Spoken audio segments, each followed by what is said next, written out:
家好，我是 Angel， 我是一个住在新加坡的台湾女生。如果你是第一次来我的频道的话，记得按订阅，这样子的话就可以看到我所有的影片。今天 Angel 要跟大家分享的话题就是新加坡的住宿。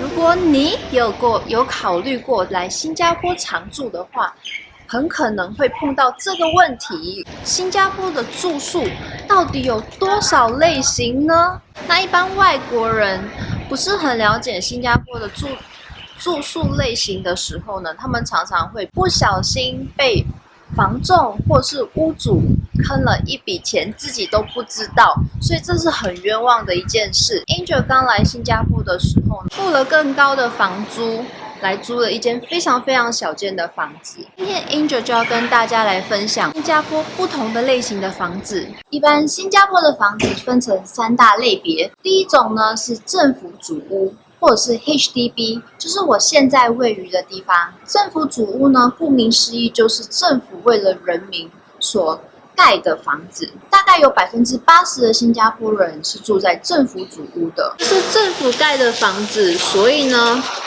优先权当然是给新加坡人买。永久居民怎么办？永久居民呢，就在二手市场买转售主屋。那 Angel 觉得呢，新加坡有一个非常非常有趣的一点，就是房屋的算法跟别人不一样。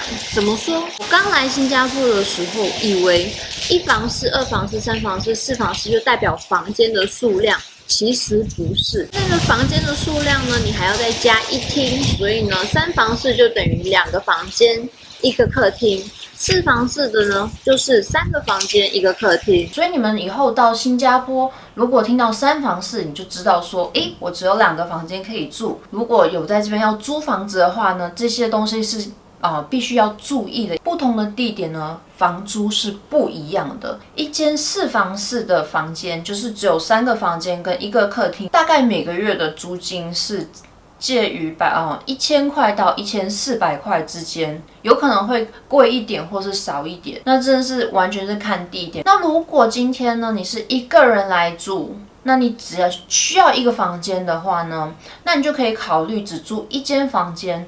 有卫浴设备的房间呢，大概新币700块左右到900块左右。那如果你选择是没有厕所、没有卫浴设备的话呢，大概500块到700块一间房间就有了。通常你租一间房间呢，它都会帮你包水电费跟包网路费用。然而如果你是租整间 HDB 的那个房子的话，那就是没有包括这些东西的。大家要注意，政府主屋楼下是没有管理员的。如果你今天觉得安全是一件很重要的事情的话，那你可能可以考虑下一种类别房屋，就是我们叫私人公寓，我们也叫它做 condo， 就是私人发展商跟政府买地去建的公寓。那这些公寓呢，价格呢，当然比主屋高很多，因为它的设施比较齐全，通常都会有游泳池、健身房，当然一定会有管理员。所以呢，因为设施齐全的关系，房价当然比较高。而且这些房子除了新加坡人可以买之外，永久居民跟外国人通通都可以买。相对的，因为房价比较高，所以房租呢，当然也会高得非常非常多。如果你今天只是一个人，你是来公干的话，你觉得钱并不是一个问题的话，你可以考虑住私人公寓。比如说你今天想要租一个套房的话，大概抓个1300到1800之间。那如果你今天有要1个房间，最少1个房间的话，那1个房间大概也要抓个1400块新币到2200左右。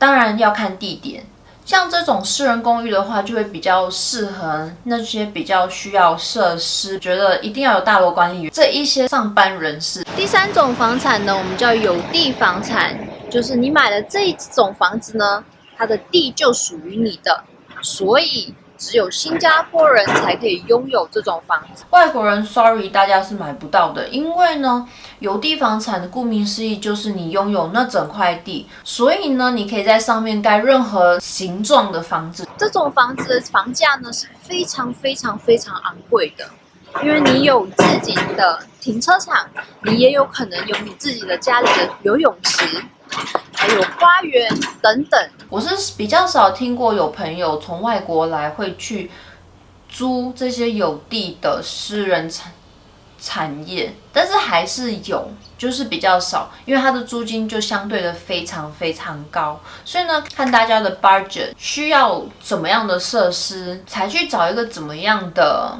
房子住。当然，房屋中介很重要，一定要好好的比较拍的价钱，然后你再决定到底要跟谁租房子。那我今天的分享就到这里。如果呢你觉得这个影片还不错的话，你可以按分享，可以按赞，不然的话就点订阅。那如果你还想要知道新加坡租屋还有什么其他资讯的话，你可以留言在下面让我知道，这样子的话我就可以跟大家分享。好了，那今天就到这里了，拜拜。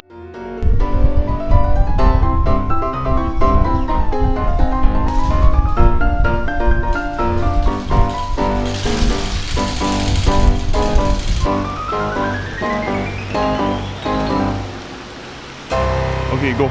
Let's go.